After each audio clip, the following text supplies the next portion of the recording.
On land, the battles scorch and scar. The earth bears wounds both near and far. Fields once green, now stained with red. Echoes of the fallen, the silent dead. At sea, the clash leaves naught behind, but ghostly towns and haunting signs. Ports abandoned, whispers lost. In the waves of war, there is heavy cost. In the unforgiving waters of the North Sea, a legend was born, a vessel of iron and fire. She was known to her enemies as the Iron Dog. This is the story of Derfflinger, the German battlecruiser whose name became synonymous with resilience and determination under fire. The Derfflinger-class was a class of 3 battlecruisers of the Imperial German Navy. The ships were ordered for the 1912 naval building program as a reply to the Royal Navy's 2 new Lion-class battlecruisers that had been launched a few years earlier. The class comprised of 3 ships, Derfflinger, Lutzow, and Hindenburg. All 3 of these ships saw active service with the High Seas Fleet during World War I. Derfflinger was commissioned shortly after the outbreak of the war and was present at most of the naval actions in the North Sea, including the battles of Dogger Bank and Jutland. Lutzow was commissioned in August of 1915 and participated only in the raid on Yarmouth before being sunk at Jutland. Hindenburg was commissioned into the fleet in May of 1917 and saw no major action. The battlecruisers were a result of the 4th and final naval law, which was passed in 1912. The 4th naval law secured funding for 3 new Dreadnought-class battleships, or battlecruisers, 2 light cruisers, and an extra 15,000 men for the Navy. When design work began, the Navy Department was asked to submit new requirements to fix the deficiencies found in the preceding battlecruiser classes, which primarily covered propulsion systems and the main armament. The Navy Department argued for an increase in the main battery guns from 28cm or 11-inch guns to 30.5cm or 12-inch weapons. This was because the latest British battleships had thicker main belt armour of up to 300mm. Since the German battlecruisers were intended to fight in the line of battle, their armament needed to be sufficiently powerful to penetrate the armour of their British opponents. An increase in caliber was achieved with only a 36-ton increase in displacement by decreasing the guns from 10 to 8 and placing them in an efficient superfiring arrangement. Derfflinger and Lutzow were 210 meters long at the waterline, and Hindenburg was slightly longer. All 3 ships had a beam of 29 meters and a draft between 9.2 meters and 9.5 meters. The ships were designed to displace 31,200 tons at combat weight, and all 3 ships had a double bottom that ran for 65% of the length of the hull, which was a decrease over the German standard of 75%. The ships were regarded as excellent sea boats by the German Navy. The Derfflinger-class ships were described as having gentle motion, though they were wet at the casemate deck. The ships lost up to 65% of their speed at a hard over rudder turn and heeled up to 11 degrees, which was greater than any of the preceding battlecruiser designs, and as a result, anti-roll tanks were fitted to Derfflinger. The engines for the first 2 ships provided 62,138 shaft horsepower. This would have given the ships a top speed of 26.5 knots. During trials, Derfflinger's engines achieved 75,586 shaft horsepower, but only a top speed of 25.5 knots. Derfflinger could carry 3,500 tons of coal and 1,000 tons of fuel oil at a cruising speed of 14 knots, giving her a range of 5,600 nautical miles. Ships were armed with 8 30.5cm guns in 4 twin turrets, 2 forward of the main superstructure in superfiring pairs, and 2 to the rear of the ship. The guns fired 405 kilogram armor-piercing shells at a muzzle velocity of 855 meters per second. The turrets were modified in 1916 to increase the elevation to a maximum of 16 degrees, correspondingly increasing the range to 2,400 meters. The ships were designed to carry a secondary armament of 14 15cm guns mounted in casemates along the superstructure. Because Derfflinger had to be fitted with anti-roll tanks, 2 of the casemated guns had to be removed. The ships also carried 4 8.8cm flak L-45 anti-aircraft guns, which were emplaced around the forward funnel and around the rear funnel on the Hindenburg. The ships were armed with submerged torpedo tubes. Derfflinger was equipped with 4 50cm G7 type tubes, and the later ships were armed with the more powerful 60cm weapons. The tubes were arranged one in the bow, one in the stern, and 2 on either broadside. The Derfflinger-class ships were protected by Krupp cemented steel armor, as was the standard for German warships of the period. They had an armor belt that was 300mm thick in the central citadel of the ship, and the belt reduced in less critical areas to 120mm forward and 100mm aft. The belt tapered down to 30mm at the bow, though the stern was not protected by armor at all. A 45mm torpedo bulkhead ran the length of the hull, several meters behind the main belt, and the main armored deck ranged in thickness from 30mm to 80mm. The forward conning tower was 300mm thick and the rear conning tower was 200mm. The main battery guns were also heavily armoured, the side turrets were 270mm thick and the roofs were 110mm with generous curvature. On Hindenburg, the thickness of the turret roofs was increased. Built by Blom and Voss at their yard in Hamburg, Derfflinger's keel was laid down in January of 1912. At the launching ceremony on the 14th of January 1913, the wooden sledges upon which the ship rested became jammed and the ship barely moved. A second attempt to free the ship was successful almost a month later. A crew composed of dockyard workers took the ship around to Kiel in early 1914 to complete fit-out. The ship was placed in commission on the 1st of September after the outbreak of World War I, with the ship's first wartime operation taking place on the 20th of November, a short sweep of 80 nautical miles northwest of the island of Helgoland, with no contact made. Derfflinger's first combat operation was a raid on the English coastal towns of Scarborough, Hartlepool and Whitby. The German goal was to lure a portion of the Grand Fleet into a decisive battle and destroy it, but the British and Germans were unable to engage each other and the action was inconclusive. She was present during the Battle of Dogger Bank on the 24th of January 1915, and the ship was hit by one 13.5-inch shell from the British Battlecruisers. In response, she heavily damaged HMS Lion. Repair work was completed on the 16th of February, but Derfflinger's starboard turbine was accidentally damaged, and the ship was again in dockyard until August. On the 31st of May, Derfflinger were heavily engaged during the Battle of Jutland. As the second ship in the German Battlecruiser line, she sustained 21 major hits during the battle, but dealt considerable damage to the British Battlecruiser force as well. At 4:26 p.m, HMS Queen Mary sank after a magazine explosion tore the ship apart. At 6:30 p.m, HMS Invincible suffered a similar fate when Derfflinger and Lutzow gunned her down.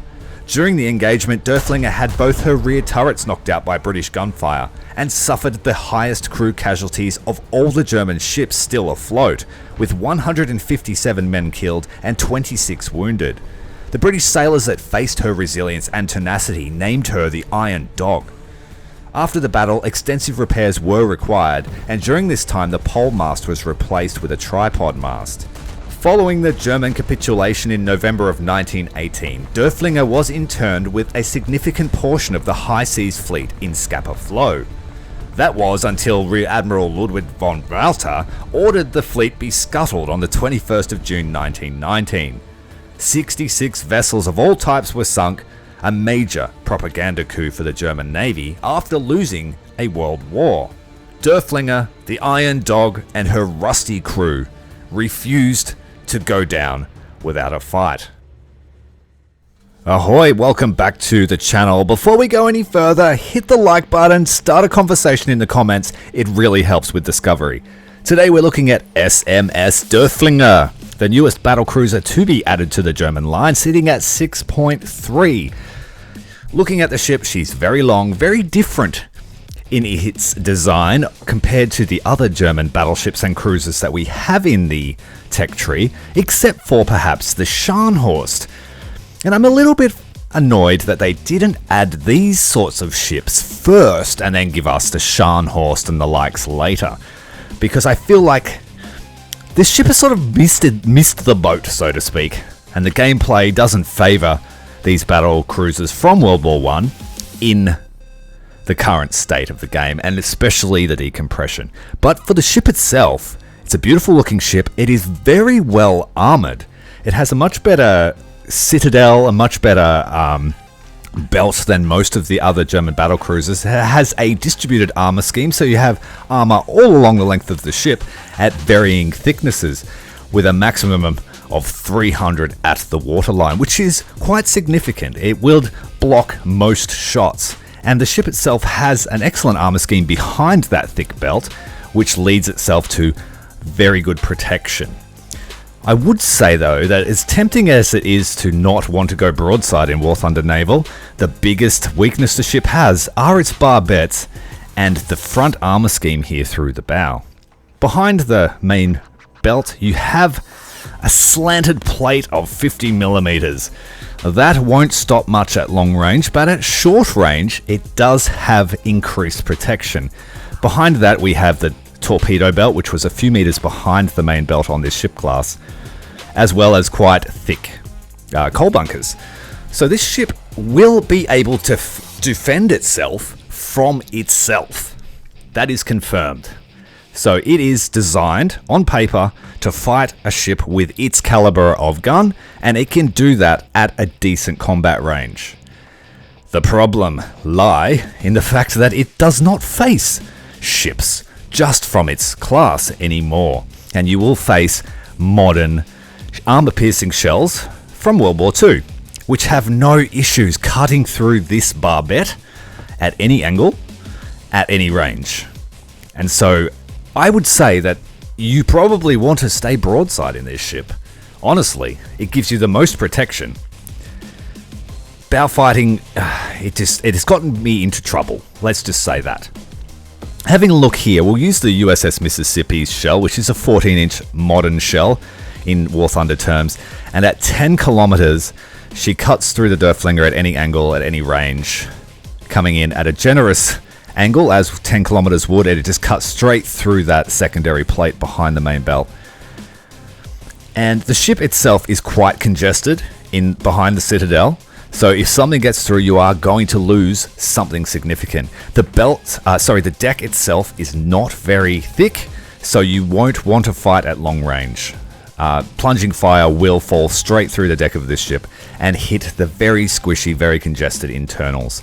Now that's not to say that the ship is bad, it's just when it has to fight 7.0 battlecruisers, which have 30 years of design on this ship, then you are going to suffer. The key, I guess, would be to stay away from those matches, but compression just draws 6.3 battlecruisers and battleships up to 7.0 more than you go down. That is a certainty. When you have a down tier, it's easy. The armor scheme of this ship defends you from nearly all cruiser fire, and you really do have field day against the cruisers. So yeah, the shells itself are great for the era, with 27 kilos of TNT in the high explosive, 10 kilos in the semi-armor piercing, which has decent penetration characteristics, and then the AP shells for the era are quite serviceable, able to defeat its armor at close range. So that's what you would expect from a battlecruiser of the era. It was designed to fight battleships in short bouts and get away if it could. The Germans liked to have their battlecruisers in their main line simply because of a lack of ships. The rest of the ships here in the class, I would have said that the Kaiser was the best of the bunch, but now the Derfflinger is either equal or better than the Kaiser. The Kaiser has more guns. The Derfflinger is a more modernized design. Like I said, I just wish these sorts of era of ships had been fully fleshed out before we moved into World War II. Just to be fair to the history of the boats, looking inside the ship you can see that it is very congested, so as I said, anything that plunges through the deck or gets through the main belt itself is going to take out a large swath of that ammunition stored amidships. Looking at the crew distribution, we'll just reset that. Where's the crew? Alright, so looking at the crew distribution, you can see most of the crew is protected behind and below that very armored belt. You have large sections of crew just near the turrets, which are pretty undefended. So keep that in mind. If you're fighting the ship, you can take out a section of crew just by hitting ahead of the turrets. Coming in at an angle, if you were to get through that barbette, you can see that there is a large density of crew at that angle. And again, from this side here, you can sneak large caliber shells through that front barbette and that front armor into the juicy bits behind. So I would say, I'm not a total expert at battleship fighting, but I would say you want to stay more broadside than not in this ship. The downside to that is she is also a very long ship and does present quite the target. But the widely spaced turrets allow for very generous fire angles, and they have a fast reload, so overall the ship is enjoyable to play if you're not getting pounded by 7.0s all the time. The ship's secondary guns offer a great rate of fire that alternate between the main guns, and if you were to alternate between front and back firing of the main armament, you can put out a substantial rate of fire. The ship has 0 AA to speak of, just 4 8.8cm turrets, so I would stay with a cruiser or a battlecruiser that actually has the capability to defend against air attacks. I haven't lost a ship to an air attack, and I haven't been attacked by one, but I do foresee it in my future. And that brings us to the end of the review of the Derfflinger. Like I said, it's a good ship.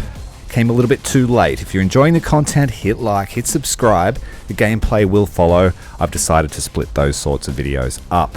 See you next time. Commander Tyrael out.